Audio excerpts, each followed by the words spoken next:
Salut tout le monde et bienvenue dans ce tuto spécial pose manga. Alors du coup évidemment pour cette pose on va utiliser les nouveaux cils de chez Baijad, donc ceux-là, ainsi que les rapides volumes en 4D courbure C. Alors du coup pour me faciliter le travail, au début je note tous les petits endroits où je vais mettre du coup des spikes.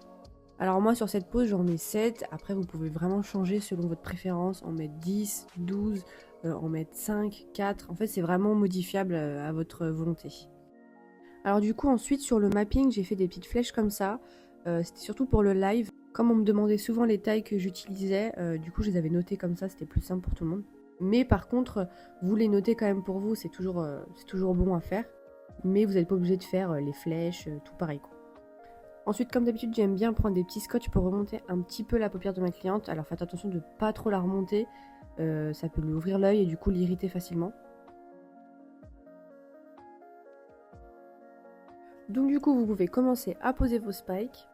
Ce que j'aime faire, c'est pour avoir des spikes très intenses, j'aime en fait faire du capping avec.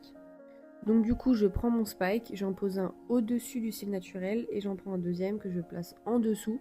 Et du coup, ça me permet d'avoir un rendu beaucoup plus intense et beaucoup plus marqué.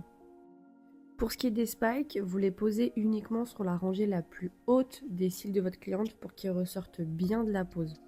Le reste, on le fera ensuite avec les rapides volumes, mais vraiment prenez les cils les plus hauts de sa frange de cils. Vous les travaillez en fait de la même façon qu'une pose Wispy, une pose Kimka, vous travaillez uniquement les rangées. Ensuite, on passe au reste. Alors du coup, là, j'ai noté le mapping des rapides volumes que j'ai fait en 4D courbure C. Pourquoi utiliser une courbure C? Tout simplement parce qu'on veut que les spikes ressortent énormément du reste. Sachant que les spikes étaient en courbure CC, le fait de faire le reste en C, ça va les ressortir et du coup faire un effet vraiment animé. C'est ce qu'on recherche, on ne cherche pas à avoir quelque chose de classique, on veut quelque chose de très marqué.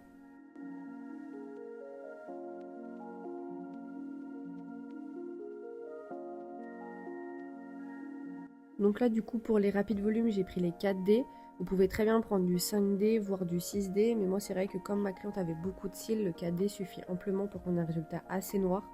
Mais si jamais votre cliente a des cils plutôt clairsemés, vous pouvez totalement prendre du 5D. Je vous conseille vraiment de proposer cette prestation, vous allez vous démarquer des autres techniciennes et c'est le genre de pose sur votre feed Instagram qui va vraiment attirer l'œil.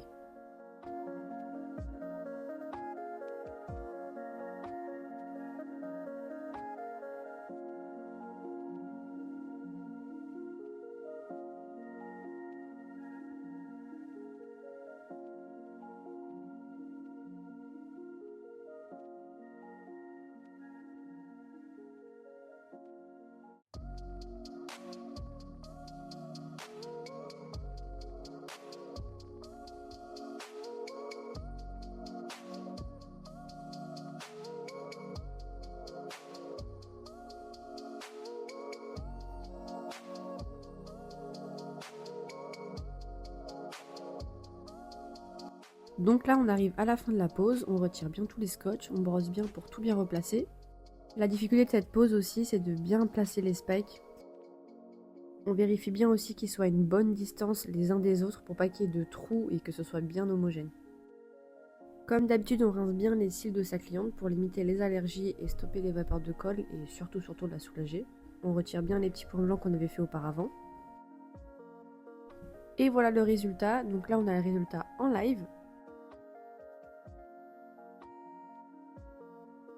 Et là c'est le résultat en vidéo, j'espère que ce tuto vous aura plu et n'hésitez pas si vous avez des questions.